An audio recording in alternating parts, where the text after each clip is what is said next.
Ja, meine Damen und Herren, ich begrüße Sie sehr herzlich zu unserer Pressekonferenz der AG Naturparke, die sich aus den 7 Naturparken Baden-Württembergs zusammensetzt. Und damit Sie wissen, wer Sie hier vorne begrüßt, werden wir uns jetzt gleich vorstellen. Ich nutze sozusagen das Privileg, als Erste am Mikrofon zu sitzen. Mein Name ist Marion Dammann, ich bin die Vorsitzende des Naturparks Südschwarzwald und Landrätin des Landkreises Lörrach. Und ich begrüße sehr herzlich Frau Kurz. Ja, Sabine Kurz, Staatssekretärin im Ministerium für Ernährung, ländlichen Raum und Verbraucherschutz. Grüß Gott auch von meiner Seite. Mein Name ist Christian Dusch, ich bin Vorsitzender des Naturparks Schwarzwald-Mitte Nord und Landrat im Landkreis Rastatt. Michael Lutz, Vorsitzender vom Förderverein Naturpark Schönbuch, der im vergangenen Jahr sein 50-jähriges Bestehen feiern durfte. Und ich bin stellvertretend heute da für den Geschäftsführer, Herr Allgeier, beziehungsweise für die Abteilungspräsidentin, Frau Dr. Anja Peck. Ich freue mich, dass ich zum ersten Mal hier die Möglichkeit habe, auf diesem Podium auch die Interessen natürlich von unserem Naturpark Schönbuch zu vertreten. Ja, Stefan Beer, ich bin Vorsitzender des Naturparks Obere Donau und Landrat im Landkreis Tuttlingen. Armin Mürsner, Vorsitzender vom Naturpark Schwäbisch-Fränkischer Wald mit Sitz in Mohardt und Bürgermeister der Stadt Mohardt. Und wenn Sie jetzt mitgezählt haben, werden Sie nicht auf 7 gekommen sein. Das liegt schlichtweg daran, weil wir 2 Kollegen entschuldigen müssen. Herrn Dr. Brötel, der einen Paralleltermin zu dieser Pressekonferenz aber auch hier im Gebäude hat, als Vorsitzender des Naturparks Neckartal-Odenwald, und Herrn Bürgermeister Felchle, der Vorsitzende des Naturparks Stromberg-Heuchelberg. Ansonsten sind auch die Geschäftsführenden anwesend, die Sie nachher auch bei Fragestellungen gerne dann das Wort nehmen. Wir warten noch auf Herrn Andreas Braun, der eben Tourismusmarketing GmbH Baden-Württemberg vertreten wird und nachher auch noch zu uns sprechen wird. Ich freue mich, dass ich unter Ihnen auch einige Kolleginnen und Kollegen aus anderen Großschutzgebieten sehe, wie Biosphärengebieten oder auch dem Nationalpark, und Projektpartnerinnen von uns und Partner, beispielsweise Naturparke Gravel Crossing, Lena Fuchs als Projektpartnerin für den Naturpark Stromberg-Heuchelberg vom Land der 1000 Hügel, dann Frau Jutta Ulrich, die Leiterin der Stabsstelle Kommunikation, auch von Schwarzwald Tourismus GmbH, und Herrn Thomas Beirer, auch von der TMBW. Ja, es ist wunderbar, Sie heute hier begrüßen zu dürfen. Das zeigt auch Ihr Interesse an uns, und wir 7 Naturparke nutzen es gerne, einfach nochmal darzustellen, dass wir, die bis auf einen Verein als Vereine organisiert sind, uns ja auf 36% der Landesfläche bewegen. Ich grüße Herrn Braun sehr herzlich. Wir haben Sie schon entschuldigt bei dem Pensum, was Sie heute hier zurücklegen müssen. Wir freuen uns nachher auf Ihren Beitrag. Ja, Sie wissen, diejenigen, die zu unseren Pressekonferenzen kommen, dass wir immer sagen, wir sind unverzichtbare Motoren für eine nachhaltige Entwicklung des ländlichen Raumes.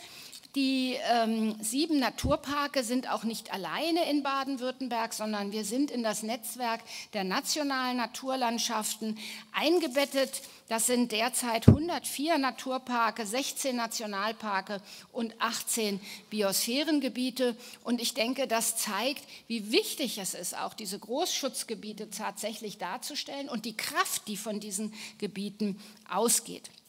Ich denke, Frau Kurz, auch Sie sind gekommen, weil wir das natürlich hier zusammen mit dem Nationalpark und den 2 Biosphärengebieten Schwäbische Alb und Schwarzwald auch für Baden-Württemberg eine ganz wichtige Funktion wahrnehmen, als Großschutzgebiet und als nationale Naturlandschaften natürlich.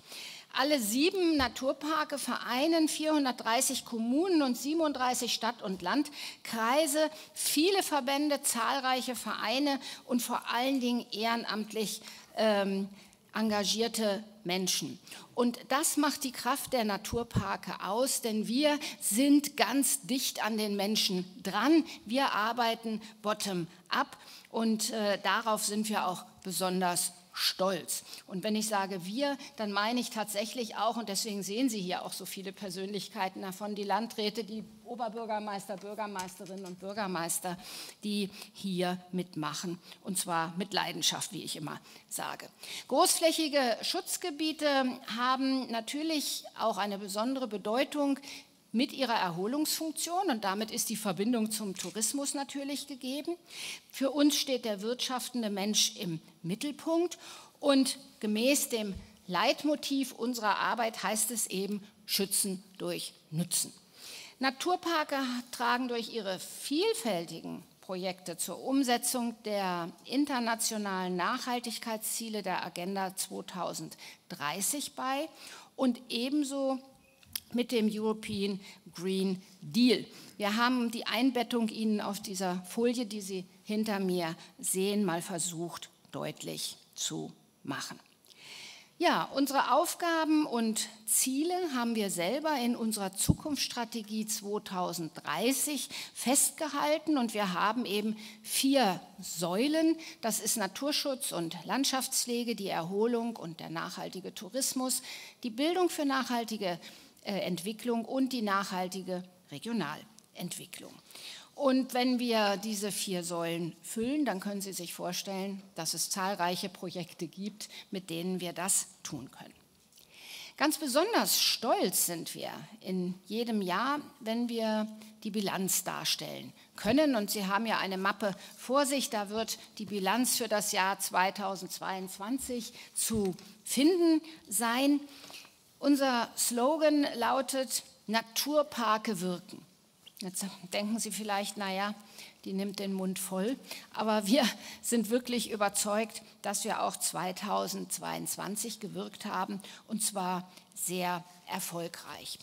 Wir konnten das deswegen, weil wir mit Mitteln des Landes Baden-Württemberg, Frau Kurz, dafür nochmal herzlichen Dank, aber auch der Lotterie Glücksspirale und der Europäischen Union gefördert werden, über 3 Millionen Euro Fördermittel, und damit konnten eben gut 180 Projekte umgesetzt werden, und da komme ich auf mein Eingangsstatement: Wir sind bei den Menschen zurück. Bei 180 Projekten kommen Sie natürlich zu den Menschen.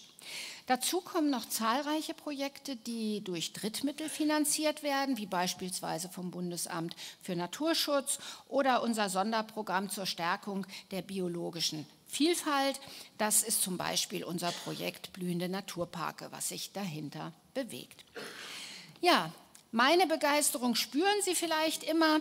Wir spüren aber auch die Begeisterung der Besucherinnen und Besucher, zum Beispiel auf 66 Naturparkmärkten. Da durften wir 170.000 Menschen begrüßen. Wir waren auf beiden Gartenschauen im Land Baden-Württemberg präsent. Wir haben unsere Jüngsten, also sprich die wirklich altersmäßig jüngsten Menschen in 70 Naturparkschulen angesprochen, und wir sind wirklich stolz, dass wir in der Zwischenzeit 29 Naturpark-Kindergärten auch in den 7 Naturparken haben.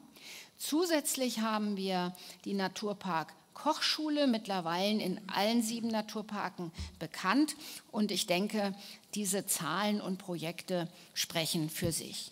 Und Sie, Herr Lutz, haben es anfänglich auch stolz gesagt. Wir durften im letzten Jahr das 50-jährige Jubiläum des Naturparks Schönbuch in Bebenhausen feiern. Es ist unser ältester Naturpark, aber an Projekten genauso jung wie wir und vor allen Dingen auch am Ideenreichtum. Ja, dieses Engagement, wenn ich meine Kolleginnen und Kollegen und auch unsere Geschäftsführenden angucke, wollen wir natürlich 2023 fortführen. Und insofern möchten wir immer sanft darauf hinweisen, dass wir dafür weiterhin die Unterstützung des Landes, beispielsweise von Drittmittelträgern oder auch Lotterie Glücksspirale und der Europäischen Union benötigen. Denn wir sehen, dass auch gerade vor dem Hintergrund der Belastungen des Landes, die natürlich entstanden sind durch die vielen Krisen, die wir in den vergangenen Jahren leider zu verzeichnen hatten, es aber eine unverzichtbare Hebelwirkung hat für die Stärkung im ländlichen Raum, wenn wir unsere Projekte umsetzen können. Und ich sage immer, es gibt kaum eine schneller und direkter zugängliche Möglichkeit, zu den Menschen zu kommen, wie mit diesen Projekten. Deswegen, liebe Frau Kurz, ist es mir auch eine besondere Freude und Ehre, dass Sie heute hier sind, und wir freuen uns sehr auf Ihren Beitrag.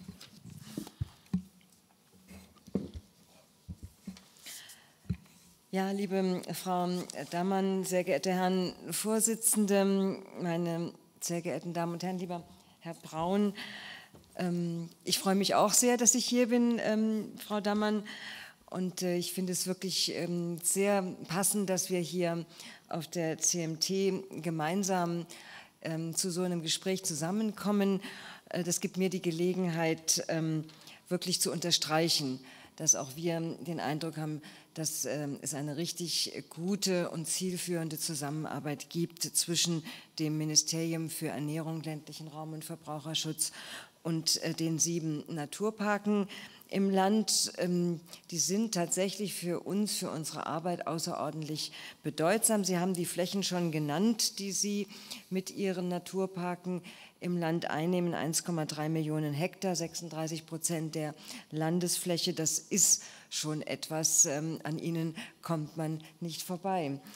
Und Sie haben eine lange Geschichte. Sie haben den Schönbuch angesprochen, wo wir letztes Jahr gemeinsam ein sehr schönes Jubiläum, das 50-jährige Jubiläum feiern konnten. Und der jüngste unter den Naturparken wurde im Jahr 2000 gegründet, Naturpark Schwarzwald Mitte Nord. Und ich kann Ihnen sagen, meine Damen und Herren, alle Naturparke gehen mit der Zeit. Sie nehmen wirklich die gesellschaftlichen Themen, die sich jeweils in ihrer Zeit entwickeln, gerne auf. Und wenn ich richtig informiert bin, geht ja die Geschichte der Naturparke in Deutschland schon auf die 50er Jahre zurück. Also sie haben sich auch im Laufe der Zeit immer neuen Aufgaben verschrieben. Jetzt sind es auf jeden Fall gleichzeitig die Themen, die uns im Ministerium intensiv beschäftigen und die wir natürlich allein deswegen schon sehr, sehr gerne unterstützen. Wir ziehen also mit den Naturparken an einem Strang.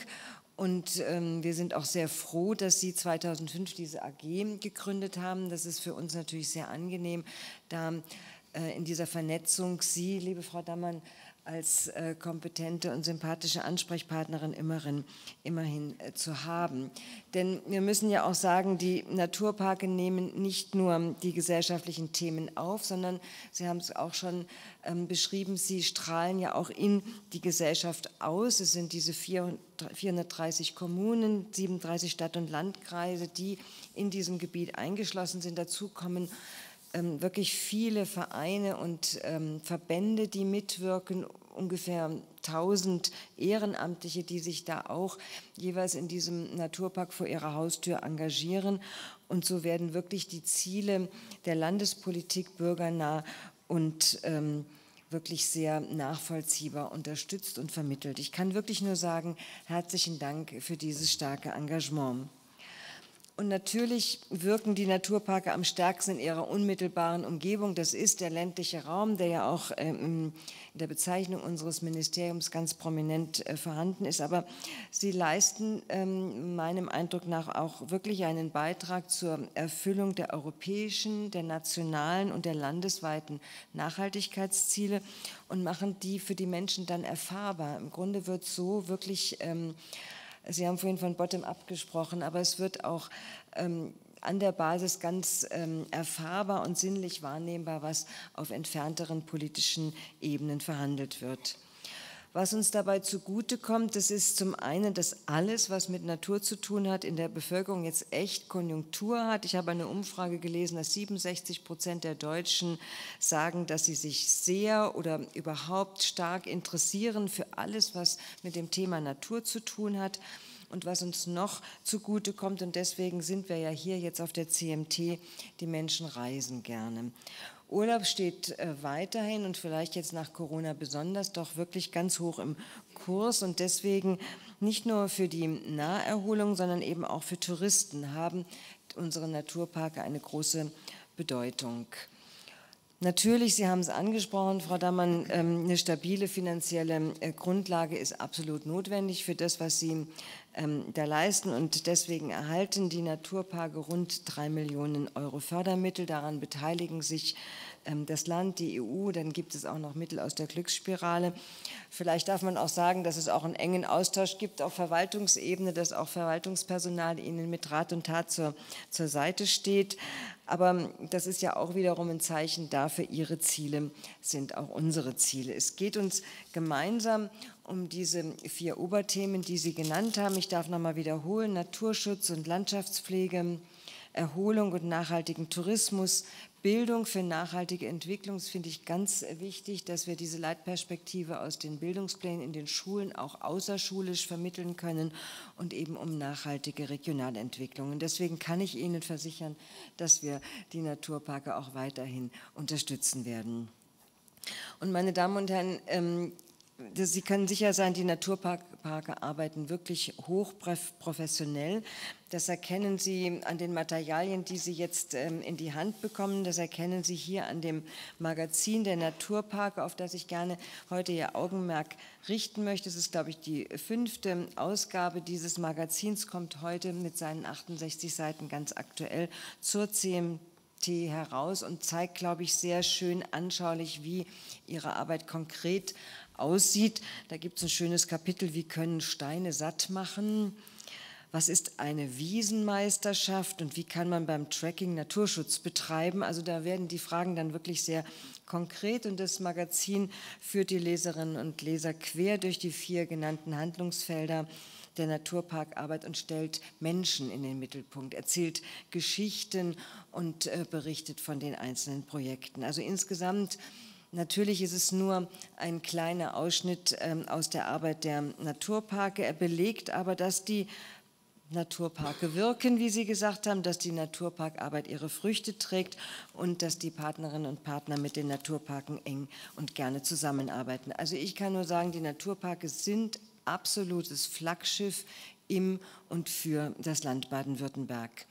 Und ich freue mich, dass Sie heute hier sind, dass Sie sich interessieren, dass Sie uns Ihre Aufmerksamkeit schenken. Ich empfehle Ihnen zusätzlich nochmal die Lektüre von dem Naturpark-Magazin und wünsche Ihnen hier auf der CMT noch eine angenehme Zeit und interessante Impulse. Ganz, ganz herzlichen Dank, Frau Kurz, für diesen Input, den Sie uns gegeben haben. Und wir fühlen uns gern als Flaggschiff des Landes und machen gerne die Fahrt auf diesem Weg mit Ihnen zusammen weiter. Ja, Sie haben es gesagt, Naturparke wirken, und Sie wird es jetzt interessieren, woran machen wir denn das eigentlich fest? Ich möchte Sie jetzt noch mal mit Ihrer Aufmerksamkeit auf 2 größere gemeinsame Projekte der Naturparke blicken lassen, und zwar aufs Trekking und auf die Naturbike Crossing Thematik.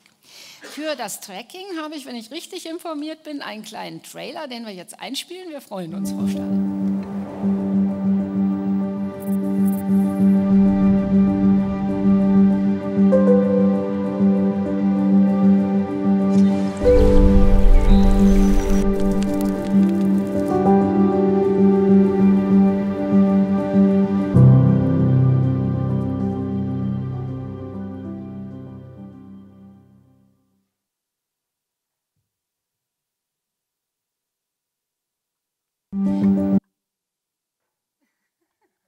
Gut, herzlichen Dank.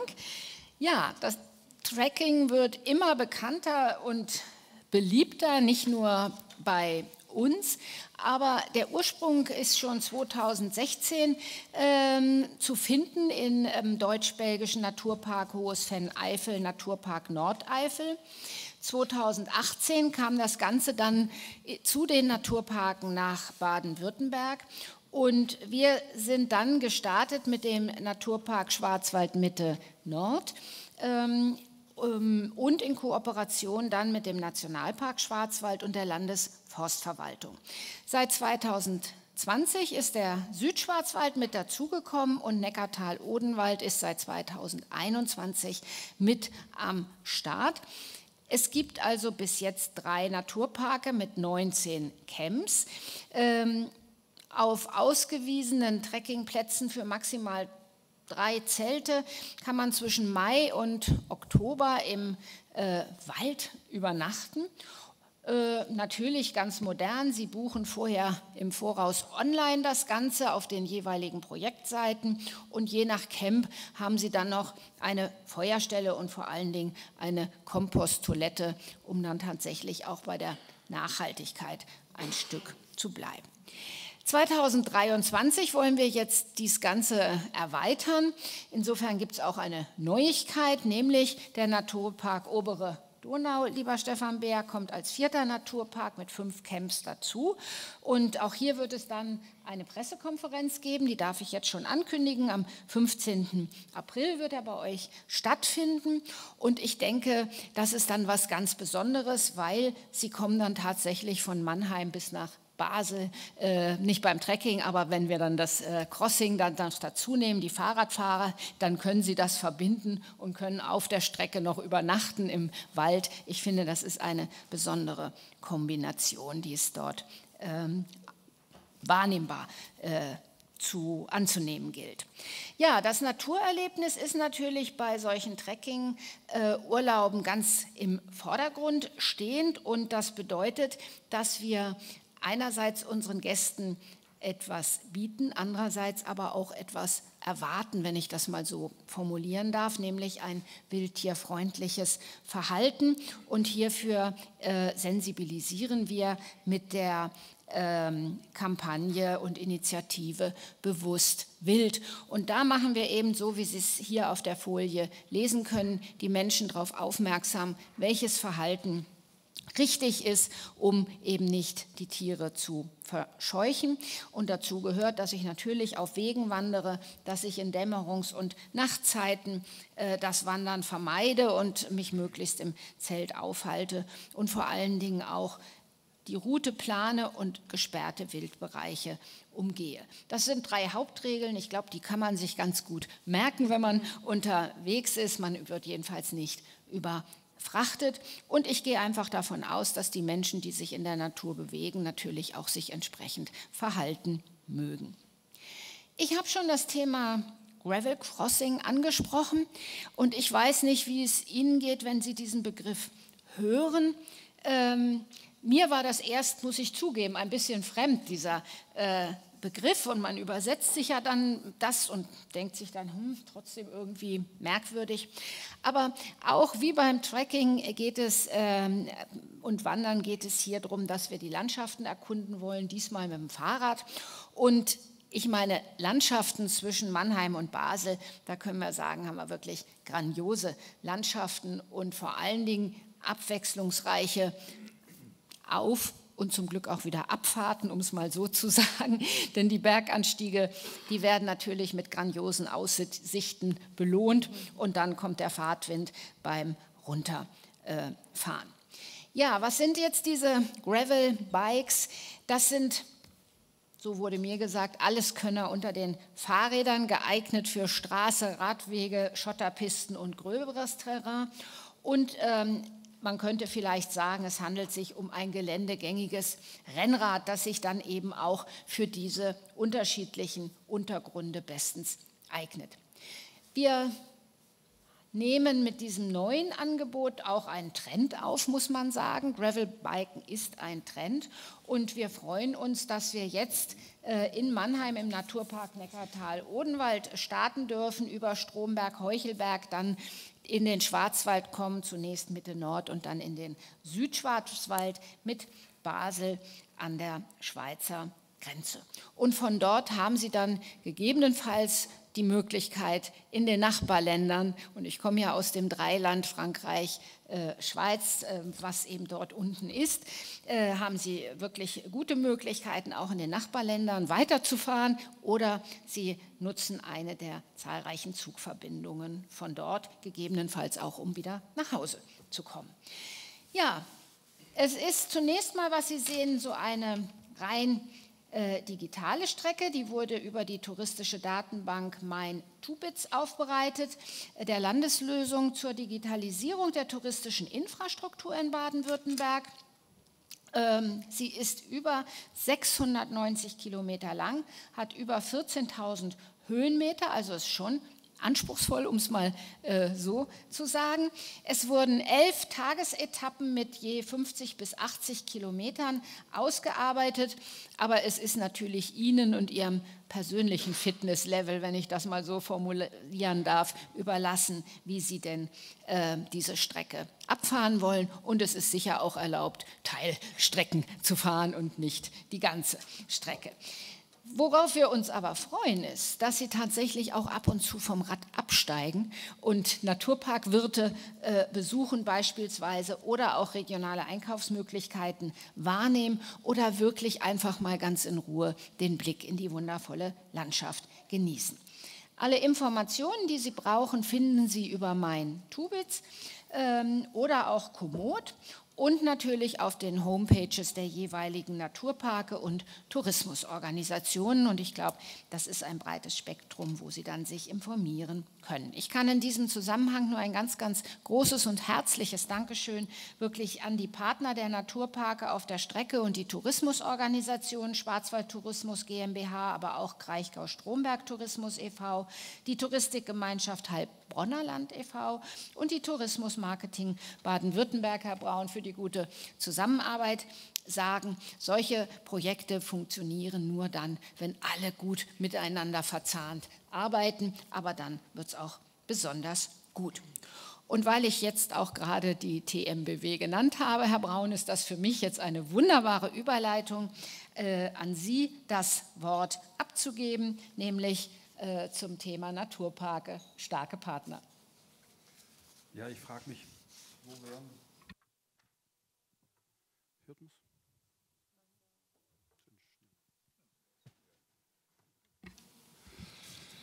wo wären wir ohne die Naturparke? Kann ich, glaube ich, hier einfach so mal sagen, Frau Dammann, Frau Kurz.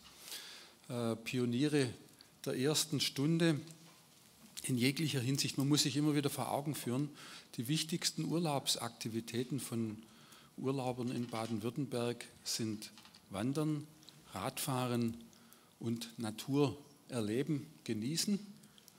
Das sind alles Aktivitäten, die Sie nachhaltig befördern, die Sie entwickeln, wo Sie auch in der Produktgestaltung unterwegs sind. Dann kommt noch ein weiteres dazu. Baden-Württemberg versteht sich als Genießerland Nummer 1.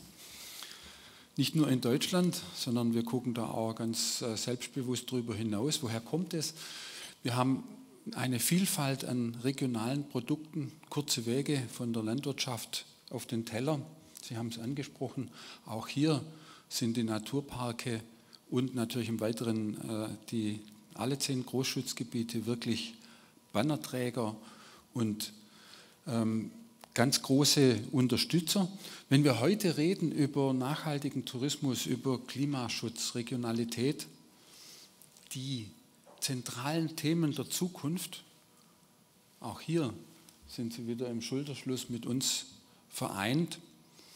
Und im Alltag arbeiten wir seit vielen, vielen Jahren unheimlich gut zusammen. Es gibt eine AG Großschutzgebiete, wo wir auch mit unserem, der Herr Bayer, unser Themenmanager, mit Ihnen eng sich austauscht.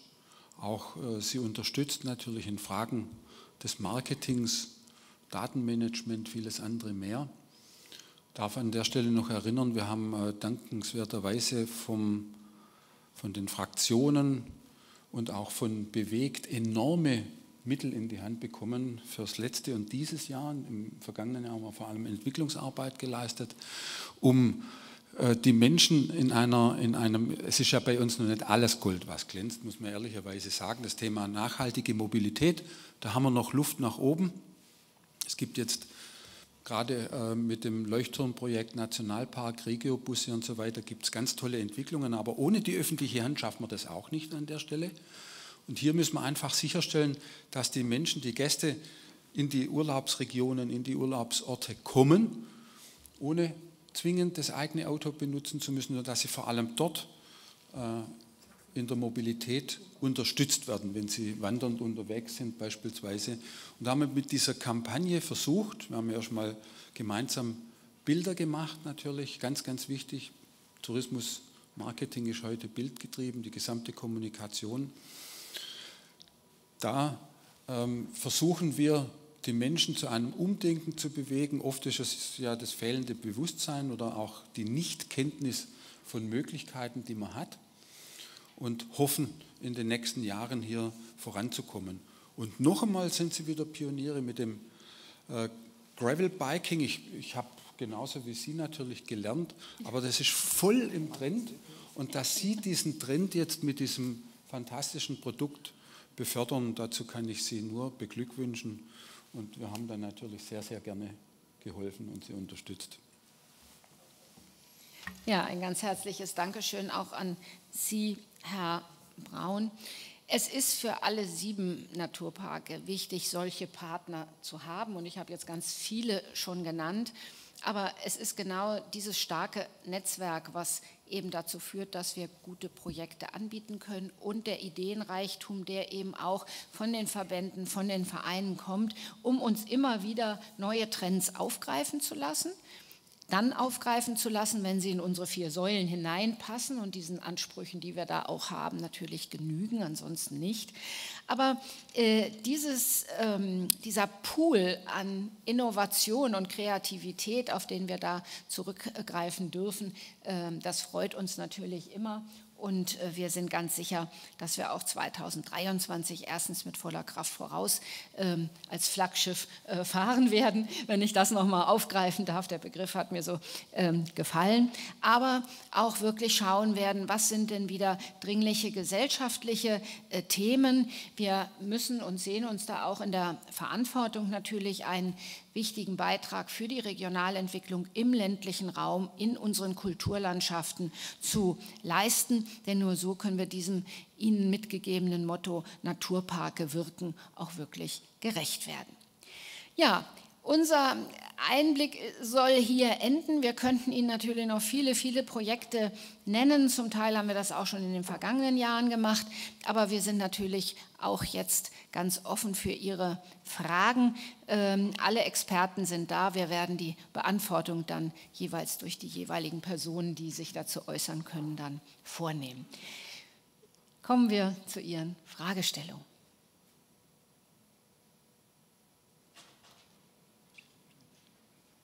Nur Mut. Es wird sonst so viel. Waren wir so umfassend, dass Sie vollumfänglich informiert sich fühlen. Wenn das der Fall ist, umso besser. Aber Sie dürfen auch natürlich anschließend noch zu uns kommen und Fragen stellen. Ich danke nochmal allen Partnern. Ich danke Ihnen, den Vertreterinnen und Vertretern der Presse, für Ihr Interesse an uns. Ich danke aber vor allen Dingen Frau Staatssekretärin Kurz und Herr Braun auch für Ihren Input, für Ihre Unterstützung, für Ihre Partnerschaft. Und ich danke allen Kolleginnen und Kollegen in den Naturparken. Wir als Naturparkfamilie haben noch viel vor. Wir freuen uns drauf. Alles Gute und weiterhin eine interessante CMT. Dankeschön.